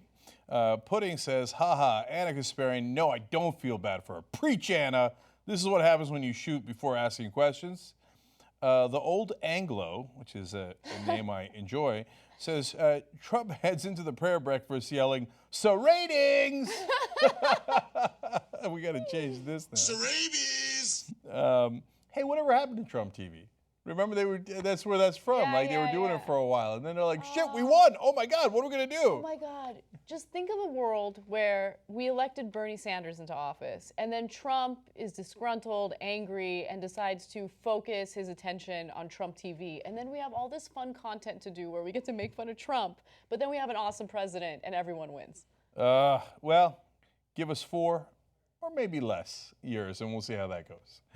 Okay, I Am Sock writes in, why does every day feel like we just watched someone kick a puppy? I hear you on that, brother. And Easton Cueva writes in, McConaughey's statement is as absurd as if Jerry Falwell said the religious right needed to get behind Obama since he's the president.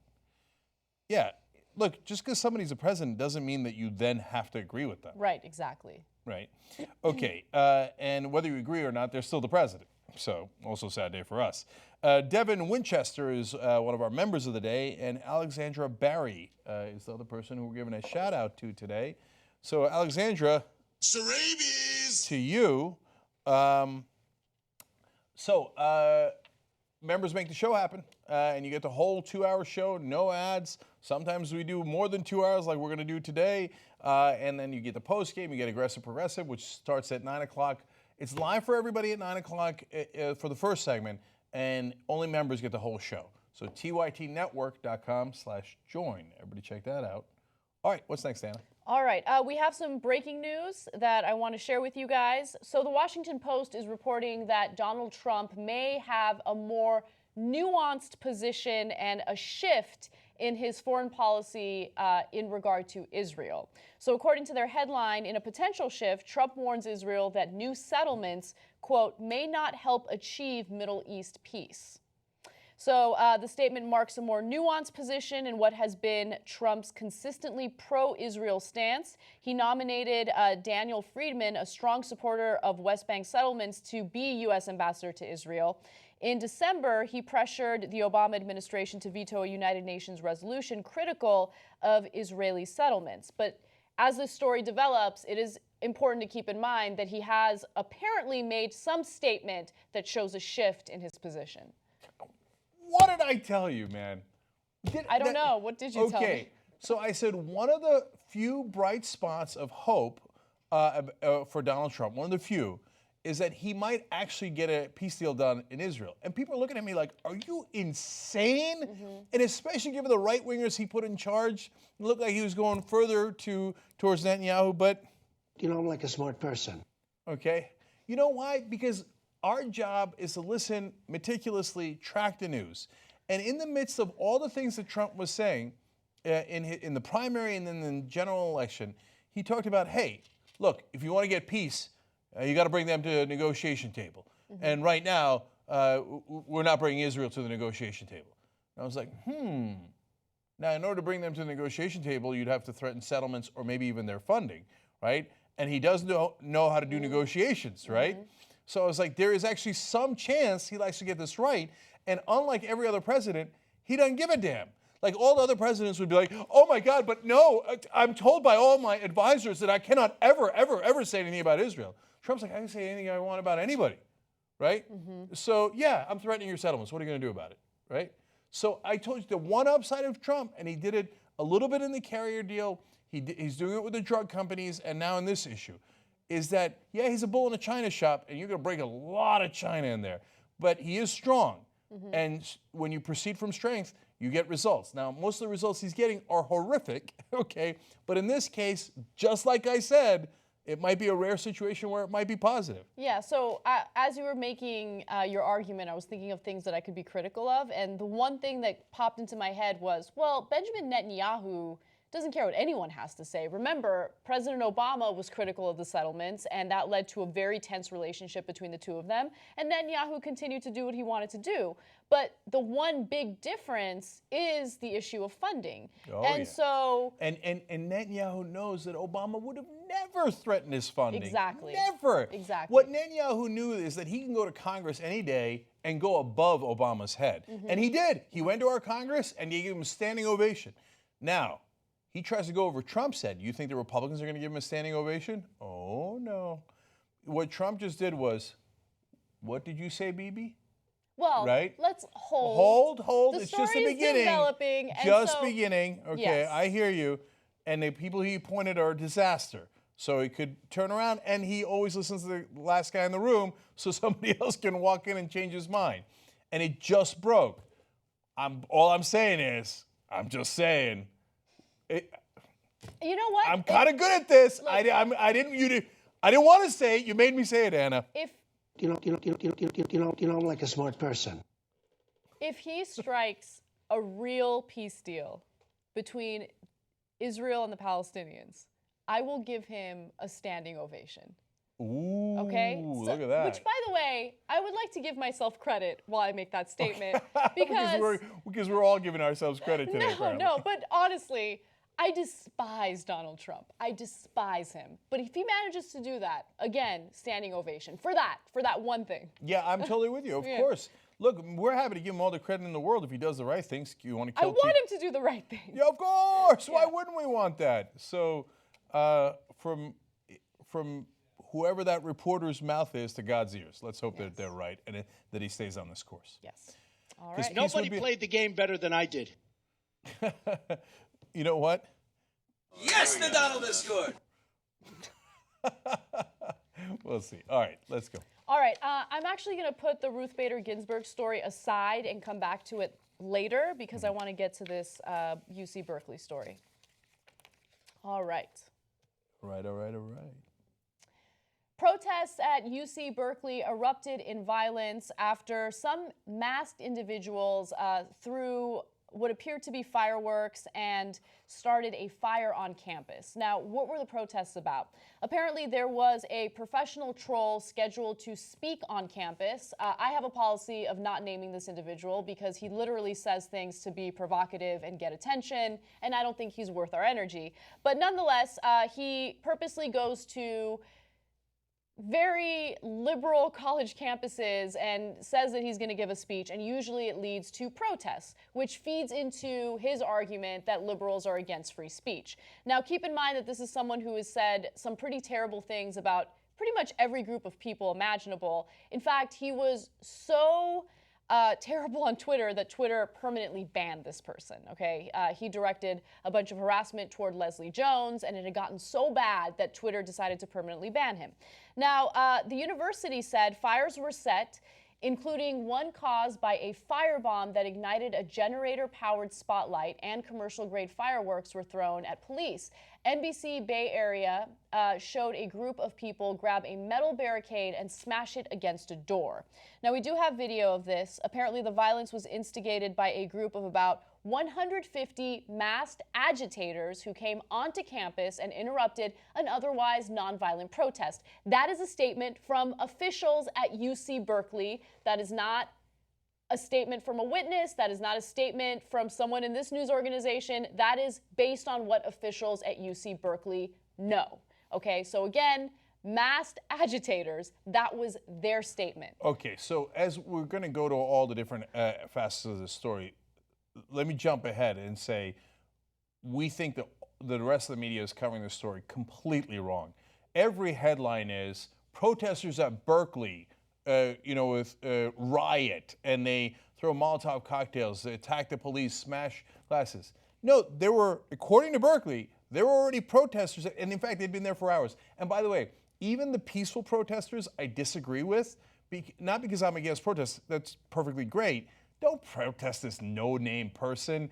I know that it's maddening that a bunch of idiot college Republicans usually pay him a lot of money to come to their campus. Right. That's a whole different part of it, right? But if you don't go to protests, 7 people are going to show up. Yes. He doesn't have any real fans. There's like 7 trolls in the country who like him. You make him out to be such a bigger deal, and he loves it, so stop protesting him. Yeah, you know, let him just enjoy the sound of silence. I think, yes, I completely agree with you. Look, you know me, I'm a fan of political activism, and these students want their voices to be heard. They want to be clear about the fact that they're opponents to this type of rhetoric. And by the way, ideology is one thing, rhetoric is another thing, and I'll give you examples of things that he said in the past so you kind of get a better idea and sense of who this person is. He's literally a professional troll. He says things that are so outrageous because he wants to get a rise out of people. But I can't emphasize this enough. When you go out there and you protest him, and then first of all, you protest him, and then that creates an environment where provocateurs or agitators can get involved and then smear all of you. And then it plays into his narrative to the point where even the president is now threatening to cut funding from these schools because they're claiming, oh, these schools are against free speech. So I want you guys to be smart about the way you react to people like this, because that's what they want. They want a reaction. Don't feed the trolls. And he's dying to be a victim. Everything is projection. He says, oh, yeah, the liberals love being victims and they're special snowflakes. No, he's the specialist snowflake of them all. And he's like, oh, I need a safe space, right? Yeah. Oh, my God, the liberals are scaring me, right? So don't feed into that. Okay, now, to the heart of the story. We know that there was a peaceful protest there, and these masked agitators came in that were not part of the protest that was there for hours. You think Berkeley students put on masks and planned this out and came in? Now, nobody knows who those mass agitators are. The authorities don't know, the cops don't know. So if you're saying they're Berkeley students, you don't know that at all, and everyone in the media that said that should immediately retract it, okay? So I have a decent guess at who they are, but we don't know either. Yeah, so let me give you more information on the more speculative reports regarding who these individuals are, okay? So there are people on the left who have a militant style of protesting people. And so if it's proven that these individuals are part of these groups, then, by the way, I don't care what the political ideology is of these people. Violence is unacceptable under any and all circumstances. If it's people on the left, unacceptable. People on the right, unacceptable, okay? But there are some reports that these individuals are these militant leftists who like to use violence to get their point across. Let's go to graphic 19. According to reports, the protests were peaceful until a group of several dozen blackface mask-clad activists showed up. Soon videos showed them shooting fireworks at the building and smashing windows. Apparently they're from a group called Antifa, which honestly I hadn't really heard about, and then as I read more and more about them, they do believe that under any and all means necessary, you have to show your opposition and your resistance to right-wing or white supremacist ideas. No, not under any and all circumstances. You actually hurt the cause when you use violence to get your point across. So if it is proven that it's those individuals, well, you are part of the problem. Okay, and I don't want you to get involved in these protests. I don't care about how you think violence is the only way that you can show your opposition. You are causing more harm than good, and I reject you and I denounce you. Please don't do that, okay? Like, don't do it. It's so stupid. Okay, if they are left-wingers, and by the way, a true progressive doesn't do violence by definition, and if you're ever at a protest like this and you see people doing violence, stand away from them and point them out to the authorities. And because what they're doing is smearing you. It's such a terrible idea. They're the right wing's best friend. Because then the right wing goes, you see that? You see that? They cause violence. Now we have to take further and more aggressive action. We can't allow these kind of protests. While meanwhile, this guy who was speaking is like, I'm a First Amendment activist. I care about the freedom of speech. But the protests, we got to get rid of the protests, right? Yeah, that's exactly right. And so, and the minute you do violence, hey, knuckleheads, they are in charge of the United States government. I got news for you. They've got a lot more violence than you do. That is so monumentally dumb, let alone immoral and the wrong thing to do, if they are left-wingers. But no one actually knows that. And by the way, the anarchists, are they left-wing? I don't know what the hell the anarchists are. I know they yell at me all the time, but like, okay, if you're for no rules, no laws, that's not left, that's not right, that's just off the spectrum, right? And so, and could the right wing come in masked? Could it be 4chan guys who come in to cause trouble so that they can then turn around and do exactly what they did today. Oh, you got to take away the funding from Berkeley. I mean, they're teaching science over there, where they're teaching facts. Ugh, we hate facts. The right wing hates facts. No, what a convenient Reichstag fire we just had. You guys don't understand how problematic all of this is, right? Because, first of all, if it was a clever strategy by the right, congratulations, it's working. So don't play into it, okay? But even if it's not a clever strategy by the right, and you have people on the left using forms of violence to protest this, again, you are part of the problem, and you're actually going to cause more harm than good. So what do I mean by that? Donald Trump actually tweeted about this situation, and he threatened to pull federal funding from UC Berkeley. Here's what he said. If UC Berkeley did not allow free speech and practices violence on innocent people with a different point of view, no federal funds. That was his tweet. And then the person who had his speech canceled because of these protests even said the following: American universities should be on notice.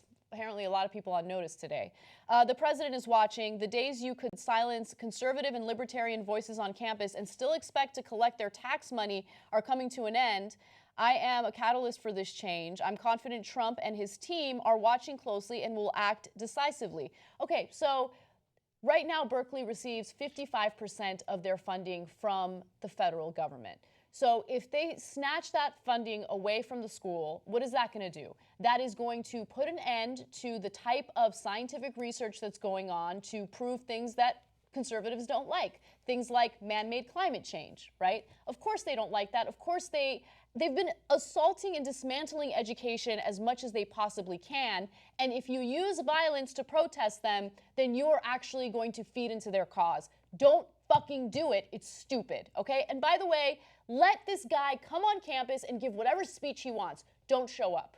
In fact, you should have a liberal speaker or some other speaker that you actually think can add something to the conversation, host them in a different venue on campus, and let the students decide where they go and who they listen to. Okay? Are you kidding me? I mean, if we had, just take Kyle Kulinski from Secular Talk, put him on a campus somewhere, take this clown, put him somewhere else. Kyle's going to have 10 times his audience. Stop protesting him. All it does is gives him the attention that he loves. He's a fraud. He's an actor. There was a reporter with him when he got kicked off of Twitter. He went publicly and shed the crocodile tears. He's like, oh my God, I'm a special little bitch. I'm so hurt by this, right? But to the reporter, he was like, I'm so excited. I win. They attacked me. I win. Look, I haven't talked about this on the show, and I'm going to give as few details as possible because I don't want to make myself a victim. But my comments on Donald Trump got me in trouble. A student body at a university in Colorado nominated me to come speak at their school. The students nominated me to come speak at their school. And so as the event is, being put together, I get a notice from the third party that's basically hired to put the event together, and they tell me, oh, the school board actually voted against having you come to speak on campus because they didn't like what you had to say about Donald Trump, okay? I'm not gonna go around, again, like throwing feces at the wall and calling for a cut to funding because this conservative school board decided against having me there. But maybe we should, Anna. All they conservatives ever do is cry and cry and cry, and then they get their way. And then the university is like, oh, I'm sorry. Here, take college Republicans. How much do you want to give them, right? And then he makes a ton of money from that. Mm-hmm. And then idiots as Simon Schuster give him a ton of money to write books. Right. And because they're like, oh my God, he's so interesting and popular. He hates everybody. Oh, that's so fun, right? Meanwhile, when progressives say things that represent 60% of the country, some conservative douchebags on a board somewhere who are like 98 years old go, oh, I do declare, no, we cannot spend any funds on progressives. So it's, maybe we should go on these campuses and cause a giant fucking stir. Yeah. The problem is that we won't have any protesters because there's 3 fucking conservatives per campus because they're fucking non-existent, okay? All they can do is put on stupid little masks and troll away. So the disproportionate attention that it gets is maddening. And now they've got the king troll in the White House. Yes. Donald J. Troll. And now they're all trolling together with an objective of destroying public education. And the rest of the media helps them tremendously by every headline being out there going, Berkeley students riot at Berkeley, without any context whatsoever. Yeah. Anyway, I just want to give you real quick, because I promised it, a few examples of some of the things that this person had said in the past and why people are against him. But again, I still think he should be allowed to give his stupid speeches on the campus and just don't pay him any mind or any attention. He said, this is graphic 22, in the West, women are surging ahead into positions of dominance in the media, the arts, academia, politics, you name it. Some people will find this offensive, but matriarchy is a problem for the rest of us. A feminist critic, Camila Paglia, so memorably put it, if civilization had been left in female hands, we would still be living in grass huts. He then went on to say that women aren't smart enough and don't have the necessary IQ to work in mathematics and the sciences. And so as a result, the United States will continue to fall behind in tech. He also said if Black Lives Matter cared about black people, in addition to their fact-free musings about police officers, they would be organizing aerobics classes, not pretending to be not protesting police. If Black Lives Matter cared about black lives, they'd be firebombing McDonald's, not their local neighborhoods. Basically calling black people obese and fat, and you know. Okay, so look, you can go on and on with his obnoxious quotes, and the one about women, like since he's gay, he's like, well, I can say anything I want because I'm gay. No, you can't say anything you want because you're gay. What does that mean? That's not a rule, right? Mm-hmm. And when you're a male, you're attacking all the women and calling them dumb. You're allowed to say that. It's a free country. We're going to defend your right to say that. Yeah. But it doesn't make you right, and it doesn't make you a fucking hero. No. More importantly, you get to say whatever you want. But then don't go crying because people disagree with what you have to say, right? You like free speech, right? Then why can't you handle protesters? Yeah, he loves it. He does love it. Yeah. I know. And again, he's a professional troll. He's a professional troll. He doesn't even say things he means. He says things that will get him attention. There's obviously a wave of that happening with Tomi Lahren going from tweeting about popping her pussy in her social media to all of a sudden like, I'm a good conservative woman with blonde hair. And how dare all these black people do these black things? Yeah, okay, yeah. You were popping your pussy a few weeks ago, remember? Okay. The media helps them so fucking much. They're so maddening. One last thing. You saw that picture of the kid who got attacked and he was bleeding from the head? Why would the left-wing protesters be attacking the other left-wing protesters? Things that make you go, Anyway. All right. Are we out of time? No. Ruth Bader Ginsburg? Yeah, it's a fun story. It is a fun story. All right. Oh, fuck. I wanted the abortion story, too. Ah! We'll do that tomorrow. Okay. I won't forget that one. Okay. Now that Donald Trump has made his first pick for the Supreme Court, many liberals are concerned about the health and well-being of Ruth Bader Ginsburg, Supreme Court Justice Ruth Bader Ginsburg, who is 83 years old and has fought cancer and beaten it twice. She had colon cancer and pancreatic cancer, and she miraculously beat both of them. However, she is older, and people are concerned that if she, God forbid, passes away or retires during Trump's administration, well, that'll give him the ability to make the Supreme Court a majority conservative Supreme Court, which would be a nightmare. So it's already arguably majority conservative because Kennedy votes conservative. He's a swing vote, but he swings a lot less than he used to. When Sandra Day O'Connor was on the court, he would swing with her on. That sounds so funny.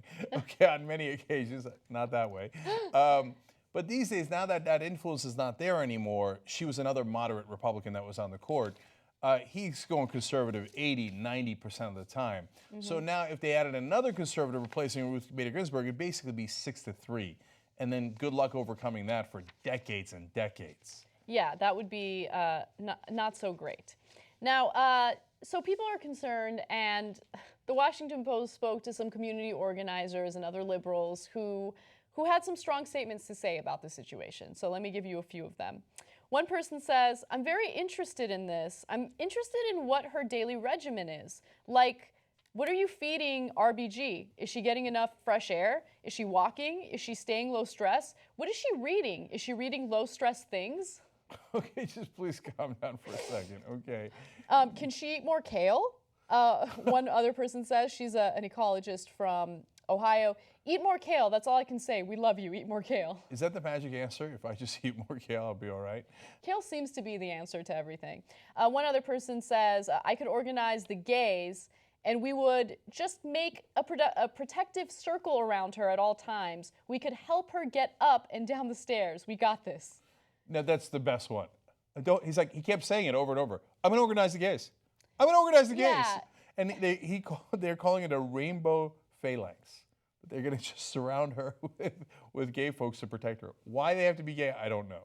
He continues to say, what I'm mostly concerned about is the cancer. Is she getting her checkups?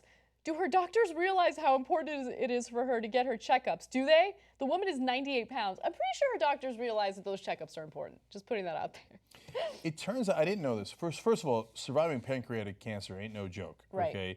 So, oh boy. And then some folks were angry, right? And they she said, didn't step down during Obama's administration. and they're yelling at her and Stephen Breyer for not stepping down during Obama. But you got to remember, they all thought Hillary was going to win.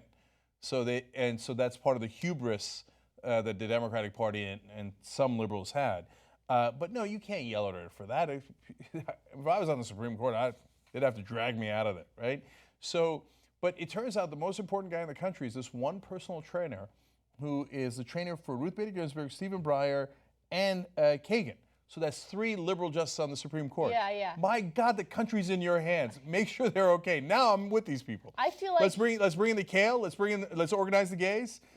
Okay, but make sure you support that trainer. We need to put that trainer in protective custody. Okay, we need to make sure that we have Secret Service and the necessary detail to keep this man safe, or woman. I don't know who he or she is. But here's the amazing thing about Ruth Bader Ginsburg. How many push-ups can you do? Because apparently she can do 20 push-ups. So she talked about her current health situation. She's like, I got this, don't worry. She regularly does push-ups, she told the crowd, as well as sit-ups and something called a plank. She can do more than 20 push-ups. Damn. She can do planks and push-ups. Good for her. That makes me very happy. No wonder they call her the notorious RBG. She's such a badass. I really hope that she's healthy and remains, in the Supreme Court as long as it's necessary for us to elect someone who's rational, who will then nominate someone who makes sense. 4 years. You all got to hang out 4 years. Yeah. Okay. I know we're out of time. I came up with a new rule for the Supreme Court, by the way, on Gorsuch. I don't know if the Washington Post will write about it, but I said it to them. Democrats have to make sure he at least doesn't get the seat for a full year. For however many days Merrick Garland did not get the seat, they have to, at the very least, do the same thing and call it the McConnell rule. Okay? Mitch McConnell's the one who said that Merrick Garland shouldn't get that seat for a year. I'm not making it up. That's McConnell. Mitch McConnell, I agree with you. For at least a year, the president's wishes on the nominee should not be respected. They shouldn't even get a hearing. Okay. We'll see if that sticks. All right. So, post-game. Yesterday, we had the controversial foreclosure topic. Bloop, bloop, bloop, bloop. Who's the Steve Mnuchin of TYT? And today I'm going to go a little bit more fun as well. And then later we got aggressive progressives. You guys all know this. Exclusive coverage for the members of the Ted Cruz, Bernie Sanders debate next Tuesday. All that if you become a member at tytnetwork.com/join. Bye-bye.